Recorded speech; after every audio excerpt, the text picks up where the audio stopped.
এক ভাই বলছিল যে আপনার যদি কোনো অর্ডার কোয়ান্টিটি লেস দেন 100 এখানে রেড আসবে, আর যদি আমার 100 এর উপর থাকে সেক্ষেত্রে গ্রিন আসবে, বা 1000 এর উপরে যদি থাকে এই ঘরটাকে গ্রিন করা থাকবে। এখন যদি আমার 50 নিচে থাকে সেক্ষেত্রে আমার এখানে রেড দেখাবে। তো এই কাজটা আমরা কিভাবে করবো? নির্দিষ্ট একটা অ্যামাউন্ট রেঞ্জের নিচে নামলে রেড হবে এবং রেঞ্জের উপর থাকলে গ্রিন থাকবে। তো এই কাজটা করার জন্য আমরা কন্ডিশনাল ফরম্যাটিং দিয়ে করব।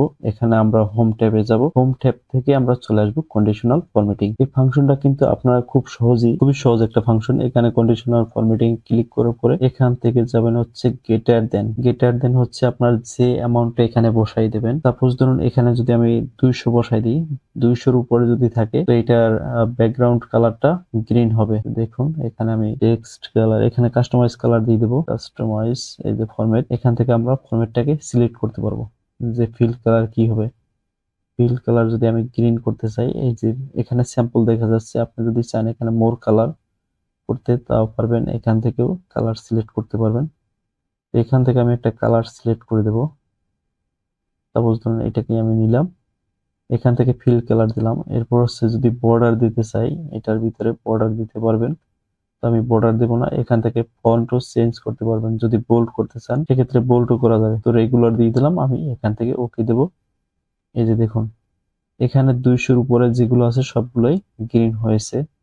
এখন আমি আর একটা কথা বলছিলাম যে যদি কোনো অর্ডার আমার 50-র নিচে নেমে যায় অথবা 100-এর নিচে থাকে সেক্ষেত্রে আমার রেড হয়ে যাবে। তো এটার জন্য আমরা কন্ডিশনাল ফরম্যাটিং এ চলে যাব। এরপর হাইলাইট সেল রুল, এখান থেকে চলে আসবো লেস দেন এর উপরে ক্লিক করব। এখানে আমি যেহেতু বলছি 100, তো আমি এখানে 100 লিখবো।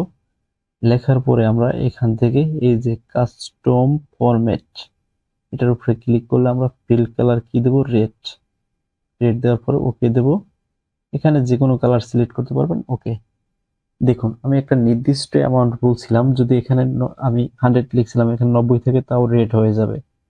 তো নির্দিষ্ট এক অ্যামাউন্ট যেটা রেঞ্জের নিচে নামলে রেড হবে এবং যেটা রেঞ্জের উপরে থাকলে আমাদের এখানে গ্রিন থাকবে। তো এইভাবেই আপনারা এই কাজটা করতে পারবেন। কাজটা যদিও সহজ, আবার কিছু সময় যখন প্রয়োজন হয় তখন কঠিন মনে হয়। এই কাজটা আপনারা খুব সহজেই করতে পারবেন। আপনারা যতটুকু জায়গা করবেন ততটুকু সিলেক্ট করে নেবেন, সবচেয়ে ভালো হবে। যদি বেশি রেঞ্জ নেন, যেহেতু আমার এখানে কোনো ভ্যালু নেই যার কারণে এখানে একটা রেঞ্জের নিচে আছে, যার কারণে রেড হয়ে গেছে। এই যে দেখুন এখানে কোনো ভ্যালু নেই। যদি এখানে আমি ভ্যালু বসাই দিই, দেখুন সাথে সাথে গ্রিন হয়ে যাবে। তো এই কাজটা আপনারা খুব সহজেই করতে পারবেন। আশা করি আপনারা পারবেন এরপর থেকে। আর যে কোনো কাজ বারবার প্র্যাকটিস করবেন, তাহলে মনে থাকবে বেশি দিন। আজকের পর্যন্ত সবাই ভালো থাকবেন। আসসালামু আলাইকুম।